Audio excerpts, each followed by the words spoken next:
And I taught him as I teach anyone else. And after the class, he said, you're not gay, are you? I said, no. Why? He said, well, you treat me different than other people. I said, why? I didn't think I did. He said, well, you seem to lump all people in the same place and all sins in the same place. I said, well, I do. We've all got sins. I think what you do is sinful. I think a lot of things I do are sinful too. And I'm not going to judge that your sin is worse than my sin. He said, nobody ever said that to me before. I said, you've got to be kidding. What people do you hang around anyway?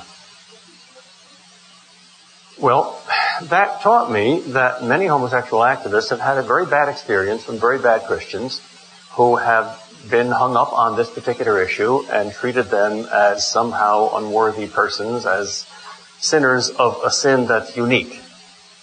I don't think there's any sin that's unique. The only sin that's unique is the sin of Satan, which is pride, which is the worst sin of all, which is the only one that's eternal and unforgivable. A second encounter was with a very intelligent homosexual activist on the Boston College campus. And I talked to him after he gave a talk. He was a homosexual Catholic, he called himself. And I argued that was a category confusion because a Catholic is someone who teaches what the church teaches.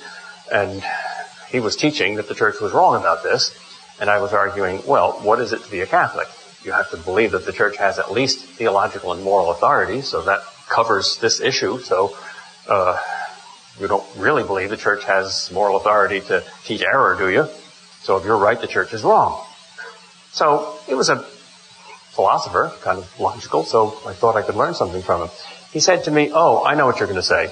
The church teaches two things. It teaches you should love the sinner and hate the sin. I said, yeah. He said, we don't accept that. You don't know us very well if you think we're going to buy that. I said, no, I've heard that before. I don't expect you to buy that, but I don't understand why. Now, I know that what you believe, that what you do is not sinful, and we believe that it is, so of course we differ there. That's to be expected. But what I don't understand is why you're the only sinners, excuse the insult, I know you don't accept the label, but you're the only sinners who identify yourselves with your sin. Alcoholics don't say, I am an alcoholic, except at AA meetings where they're repenting of it. Cowards, like myself, do not say, I am a coward. I am a human being who have cowardly habits, alas. So why is this so different? I don't understand that.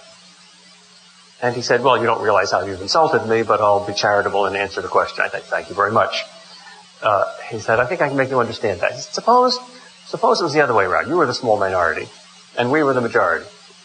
And you were not only straight, but you were also Catholic. And we said, well, we love you, but we hate what you do. So we're going to disapprove of it, and we're going to condemn it, but we love you. And we're going to discourage it. And we're going to frown on you whenever we see you carry a Bible. You can't do that in public. And go to a sacrament. Or have priests or churches. We're not going to persecute you. We love you, but we hate what you do. Wouldn't you feel personally threatened? And I looked at him and I said, you're absolutely right. I never realized that before. If you said to me that we hate Catholicism, but we love Catholics, I would feel you're being a little hypocritical. So I understand now how you feel about what we say to you. Thank you very much. But do you realize what you've just said to me? He said, what? I said, you call yourself a homosexual Catholic. Now, I would feel threatened because Catholicism is my religion and that's my identity. That's me.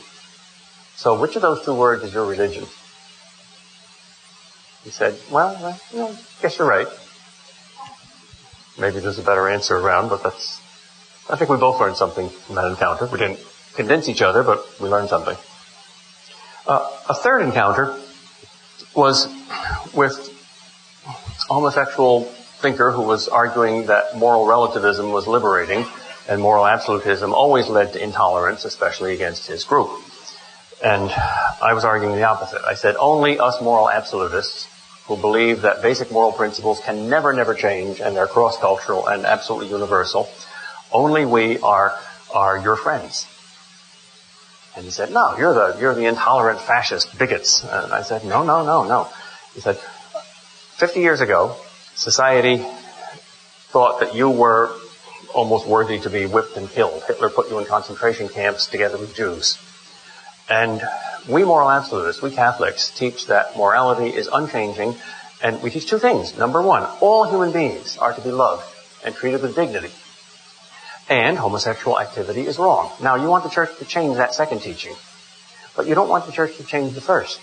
But if the church changes some of its teaching, the whole thing becomes negotiable, and now it's up for grabs, and when society demonizes homosexuality again, instead of demonizing homophobia, then you're going to be put in the concentration camps again, and we're your only friends, because we're the only ones that are going to stand up for you and say you can't do that to human beings. He said, well, I'll take my chances. Finally, 3 arguments. Why do I agree with what the church teaches about homosexuality? Number one, I'm a Catholic. The church claims to have the authority of Christ himself. He said to the apostles, he who hears you, hears me.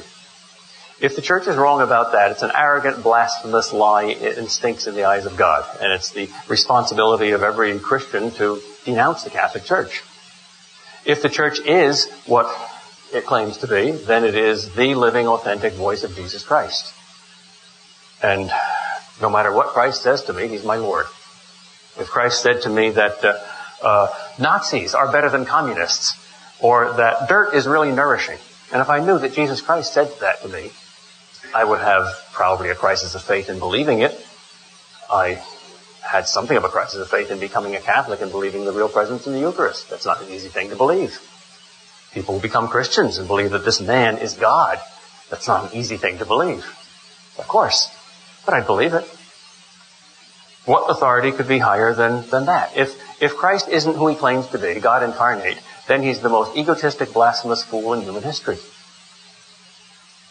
So if the church's teaching is the cargo of his ship, once we start throwing away some of the cargo, even a little bit of it, we haven't just thrown away a little bit of that cargo and left the rest. What we've done is made ourselves the captain.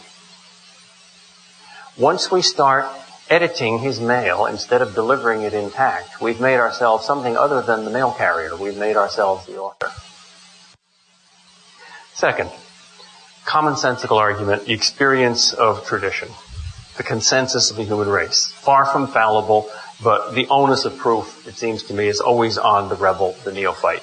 Chesterton has a wonderful little parable about this. He says you come across some strange building in a forest clearing that's part of a large piece of property that you just bought, and you have no idea what it was erected for and what its purpose is, so your thought is, let's tear it down.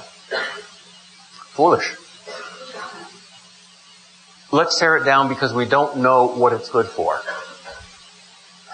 You better wait until you do know what it's good for before you tear it down. It might be necessary. So those who want to tear down some moral tradition because they don't see its meaningfulness anymore are disqualifying themselves by their very premise. We don't understand it, therefore let's change it. Well, no. If you don't understand it, let it be. First understand it, then you'll know whether you want to change it or not. Finally, there's the testimony of individuals today. The testimony of people who have, let's say, exchanged the organization called Dignity for that called Courage. Or those who have gone through some program like Exodus International. Or who have, for some other reason, exchanged a homosexual lifestyle for a heterosexual lifestyle. They all feel liberated in some degree. How successful it is, sometimes it isn't. But all the liberations go in one direction, not the opposite. It's just like in the abortion controversy. Pro-choicers who become pro-lifers always feel liberated. Pro-lifers who become pro-choicers never do. They feel angry and alienated and whatnot. By the way, 75% of all women who have abortions interviewed 15 years later regret it. And by their own testimony, they say they did the wrong thing. So the experience of liberation, the experience of inner freedom, quite apart from the moral arguments about rightness and wrongness, is, I think, a very powerful psychological argument. And it makes sense because if the one who frees us is not our therapist or ourselves or our society or our philosophy teacher, but Jesus Christ, he says that he has an instrument by which he frees you. He came into the world and he said, the truth shall make you free. He also said, I am the truth. And as a philosopher, I see that as the major and minor premise of the syllogism. And you can draw your own conclusion. All right, you sat very meekly through an hour. I must congratulate you. Now comes the interesting part. I welcome questions.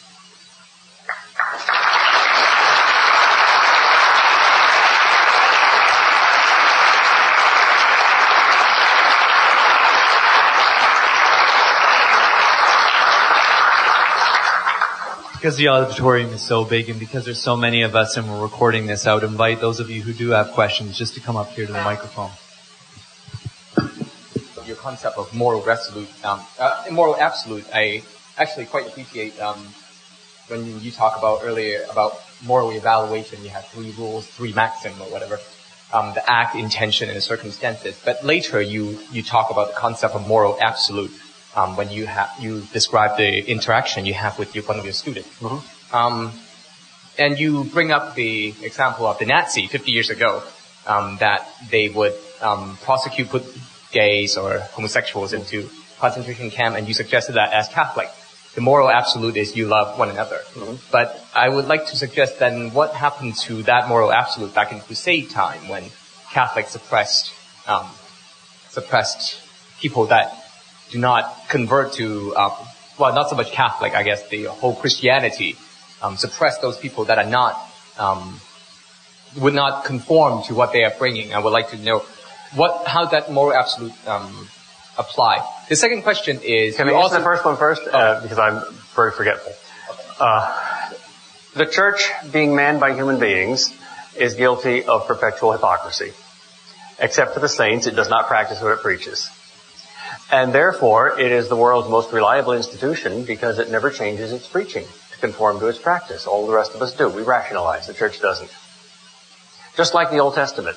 Of all religious literature, Jewish literature is the one that's empirically, I won't say it proves, but a very strong clue that this is the divine revelation because it's utterly unflattering. It condemns the behavior of God's chosen people. It doesn't exalt it. So, take a more spectacular example in the Crusades, which were a mixed bag. It was originally a defensive war against Muslim aggression, but the horrible sack of Byzantium and the rest made it a total mess. I'm not defending the Crusades, but take even something worse. Take the Borgia popes. Basically, the mafia bought the papacy for a while. Those popes, who probably weren't even Christians, for instance, Lucretia Borgia's husband, one of the greatest poisoners in history, he had mistresses. And he was very unpopular. He didn't change the law saying popes may now have mistresses. Hypocrisy is the tribute that vice pays to virtue. So you can't even evaluate the horrible behavior of many Christians as bad unless you're a moral absolutist. You see, the rule is absolute. The behavior is lousy according to the rule. I guess that's why perhaps that is the moral absolute concept is why recently, like in the past 100 years, suddenly infallibility of the papacy became such a popular concept. Not suddenly. Nothing becomes sudden in the church. The church is very slow and old. The Pope from the first century, from the second century, was treated as infallible. Rome has spoken, the case is closed. It's a very old formula. I don't think the Pope have been treated infallible. I thought always that when the Pope speaks ex cathedra, he's infallible, of which he haven't spoken for the ex cathedra since he sit on the throne. That's not the only infallible formula. Also, he can invoke apostolic authority. That come in Vatican I, though. So is that part of a... That's a technical theological question that I am not an expert on, so I can't give you. You know what? Let's put that technical, what you say is a technical concept aside, and talk about another. That is also about a moral absolute. Is that you place squarely the hatred of the act of homosexuality as a moral absolute with love your neighbor, love human being, love one another. But you're putting very equal weight because they are both moral absolute. My question is, how do you qualify something as moral absolute, when, as far as I recall, I can't remember whether it was 2 weeks ago or 3 weeks ago, the liturgical year gospel selection was there were only 2 moral absolute is love God above everything and love your neighbor, one another. Yes, and the law defines that. Mm-hmm. It's the Lord. Yeah, it's the Lord that. How do you love? You don't love by murdering. You don't love by bearing false witness. You don't love by adulterizing. So there's not only not a contradiction between hating sins and loving sinners, but loving sinners necessarily results in hating sins. If you have a cancer that's destroying your body, then if I don't hate that cancer, I don't really love you. And the more I love you, the more I'm going to hate the cancer. Because that's what sin is, cancer to the soul. So, I'm not sure what guideline can I take from the scripture then to define what is sin. Plenty of guidelines. Nobody had any trouble with that until they went to seminary. The Bible is very clear. I never went to seminary myself. Congratulations. And I don't plan. I dreamt about being a priest when I was a kid, and then I just like the color robes, if you ask me. But one more quick question. Okay. I'm still not then how what. Back to your moral evaluation, how do you, how can, I still don't see a clear link as to the three evaluation that you use: act, intention, and circumstances, and the concept of moral absolute as to link to act of homosexuality. Acts are objective and absolute. Intentions are subjective and absolute. Circumstances are objective and relative. So there is a place for moral relativism in circumstances. Acts of war which today would be irresponsible in some past time might be responsible because you don't kill civilians, but today with mass weapons you do. So I think things like pacifism and capital punishment make much more sense in a nuclear age than they did in the past. That's an example of the relativity of circumstances. Or a faithful homosexual marriage which is a mixture of agape and eros, and which is motivated by unselfish love, is a mixed bag. There is a good intention there, but it's the wrong thing.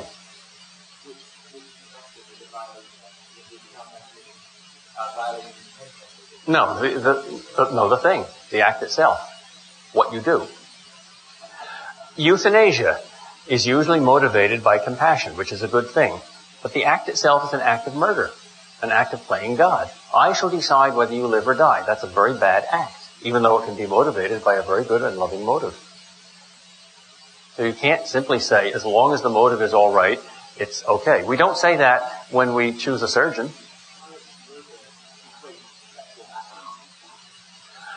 I'm just using two different examples of acts which may be motivated by love, but which nevertheless objectively are the wrong act. Number one would be active euthanasia, killing somebody out of compassion. Number two would be a loving homosexual act, which is not merely selfish, but also has something of the agape in it. And I think it's very obvious that all very often exists. I think it's simply a stereotype to say that homosexuals are all selfish, promiscuous idiots.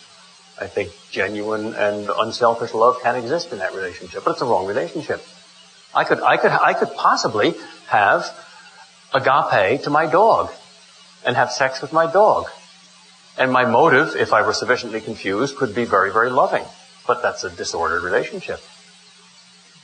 I'm doing something that's reserved for my wife that ought not to be given to my dog. Now, I'm not saying homosexuals have sex with dogs. Please don't make that connection. I'm just giving you three very different examples of the general principle that rightness in one of these three dimensions does not excuse wrongness in another. Would like to know if you haven't discussed this, I'd like to know if you agree with me that it was a mistake in this and other countries that, well, in this country before 69, private consensual homosexual activity was a criminal action. In my opinion, such activity is no better, no worse than regular excessive drunkenness, constantly misusing or occasionally misusing God's name or Jesus' name, or obesity. Obviously those other, or smoking cigarettes for that matter. Obviously the activities I just described are all currently legal in this country, and I presume nobody in a, quote, pro-life or pro-family organization favors criminalization of any of those activities. Yeah. That all stated, in my opinion, I would have more respect for individuals who hold executive positions in, say, Campaign Life Coalition, Focus on the Family, Canadian Family Action Coalition, and others in this and other countries. If the members of these organizations signed a manifesto stating, among other things, they will not seek to recriminalize homosexual activity, or in the case of abortion, they will not seek to recriminalize all forms of artificial birth control or all forms of private consensual sexual activity. Mm-hmm. Do you agree with what the sentiments I just stated? Yes, for practical political purposes. Yeah, we're living in a pluralistic society. Such a thing would have, even if all those acts are seriously sinful, to criminalize them would be a bit like the Inquisition. That is, using physical force to compel people to behave morally, which does much more harm than good, and it's a total misunderstanding of morality, which has to be free. Thanks for your talk today. I had a question for you. I was wondering if perhaps you think that, or how you respond to this, that moral absolutism, perhaps its principal function, is sort of the, insofar as your threefold interpretation, or method of interpreting moral absolute, is in fact an ideological way of perpetuating an institutional authority of some sort. In the case of, let's say, a papal authority, we can take one hand, let's say the Veritas Splendor, which states a moral absolute.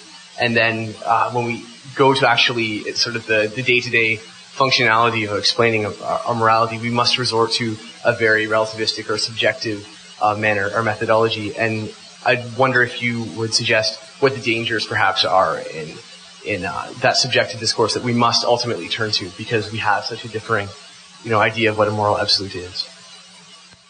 I don't think I understand the question, because I thought the way you started, you were asking, isn't it true that these absolutes are used for ideological purposes of oppression? And then I was going to answer, well, that's like saying the mathematical multiplication table is oppressive. That's kind of adolescent philosophy. But then you say almost the opposite, that in Veritatis Splendor, the Pope says that moral absolutes must be applied in a very relative way to different situations, Indeed. And you think that opens the door to relativism. But I'm questioning perhaps the invocation of moral absolutism as sort of an underlying persuasive tool in a moral discourse, and wonder what the value of it is, because as we can see, it can be used for good. I think that in a word, honesty. I think if we're true to our own consciences, we'll realize that we have to be moral absolutists in order to be moral at all. Right. Okay. So do you think there's any danger that, let's say, people that you wouldn't characterize as honest individuals yet have a persuasive forum in which they are able to perpetuate a moral discourse that relies upon moral absolutes, yet perhaps isn't true? No matter how you finish that sentence, I'm going to say yes. Isn't there a danger in a person who is not honest? Yeah, no matter what you say. Beyond that, the answer is yes. And so how do we, as common laymen, make the differentiation between, someone who is, is preaching a truth and not a truth? You just use all the tools you have. There's no litmus paper that I know of. Very good. I mean, the church claims to be a litmus paper about the first of these ingredients. It does. What is the will of God about human life? Nobody, not the Pope, not the church, nobody claims to have litmus paper for the second and third ingredient. That we just use the best intuition and honest judgment that we can. Very good. Thanks very much. Hi. I actually really much enjoyed your talk, and I thank you very much for coming here. I have a question actually about the example you listed in terms of the Aztec society and how they become an unsuccessful society because of their cultural, religious, or whatever types of practices. Not unsuccessful, dead. Yes. Well, does that murdered? Does that mean all? That's pretty unsuccessful. Yeah. Does that mean all societies who die or will eventually die be unsuccessful? No, but I think that societies that kill die. Societies that kill die. The Third Reich was supposed to last 1,000 years. It lasted 15. So the Spanish conquistadors who did kill many Aztecs, are they deserving of death? Not as much as the Aztecs. Okay. They thought, Cortez at least thought, although many of his men were simply greedy for gold, Cortez thought that he was doing the will of God. I think he was rather crude and barbaric, but I think he had mixed motives. If you read the actual accounts, which are not glossed over, they're not papered over. They show the faults. If you read the actual accounts, who's the guy that wrote it wasn't Cortez himself, but it was one of the soldiers there. It's like the Bible. It tells you the bad side and the good side. So I believe him when he says Cortez was, on the one hand, a holy man, on the other hand, a cruel barbarian. Okay, so do you think there are any other societies that are deserving of death, who have hurt others and now should die? All societies? Name one society in the history of the world that lasts forever. One civil society that lasts forever. They all go rotten. I understand that would definitely be true. So how would that make the Aztecs any more unsuccessful or at all unsuccessful? Well, they were rather spectacularly unsuccessful. When Cortez came upon them, it was during this festival where 28,000 young men were ritually slaughtered by having them march from all 4 points of the compass in line stretching farther than the eye could see, from dawn to dusk, to this central pyramid where the priest would ritually tear their hearts out with a stone knife and throw their bodies to the hyenas. That could be a very beautiful ritual. If one were to... Please don't ever invite me to your house for dinner. Next question, please. I actually have one more question. No, I'm sorry. I'm not a tyrant, but I would prefer to take another question. I think there's either a misunderstanding or a simple communications gap here. Hi, I have 2 questions. Number 1, when you said that Catholics can be regarded as a friend of homosexual people, and that you have preached in your church that it is not wrong to be, well, it is a sin, you say, right, to practice sodomy, to be homosexual are sinners like everyone else. Not to be, to do. Sin is not what you be, sin is what you do. Okay, well, to me, there's no difference. That's what the conversation was about. Well, I'm sorry, I interrupted you. Go on with your question. Right. My question is that, and when you said that without you guys, without Catholics preaching, I guess, tolerance to homosexuality and these kind of acts, gay people would go back to concentration camps. Don't you think that you're being very... Didn't say we would. I'm sorry, I'm not finished. I'm sorry. Wanted to correct you. I want to ask you, how dare you take credit for the amount of acceptance that we have of homosexuality nowadays, and the fact that homosexual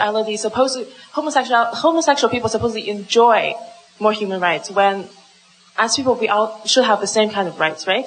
And any type of homosexual acceptance that we have in society nowadays is not brought about by any kind of religious preaching, but by very long, arduous, and very difficult political protests by gay people and other people who support the fact that gay people should have rights. How dare you take credit for something like that and to generalize and make jokes about it? Well, I agree with much of what you say. I do not take much credit for it. I don't think Catholics have been in the forefront of any of the moral causes sufficiently, including the cause of tolerance. My only point was the theoretical point that we're the only people who have moral absolutes, and therefore we think that tolerance is one of those absolutes. And if you don't believe in any moral absolutes, then tolerance is simply a fashion. It's what you feel like doing or what you want. But that's not a dam against a change of mind in society. I use the example of Nazi Germany just because it's so spectacular. Here's the most civilized and educated nation on earth, which in one generation became incredibly barbaric. It can happen. Human hearts are very, very fickle. And they're always looking for a scapegoat. Whether it's homosexuals or Jews or Catholics or whites or blacks or homophobes or whatever. So I think a rigid and absolutistic demand on tolerance and love and human rights is the only guarantee that any group has against that wickedness in human nature. I noticed that you have used the word tolerance many, many times in your explanation to me, whereas I've used the word acceptance. When you say tolerance, you mean there's something deviant. Anyways, my second question is when you're talking about abortion, and you said that many women have felt liberated when they have converted from Was this from you? Pro-choice to pro-life. Exactly. And you have said that 75% of women who did go through with abortion now regret it and say that they have done the wrong thing. I'd like to know, where did you get this type of information? What are your sources? A book by a man named Reardon called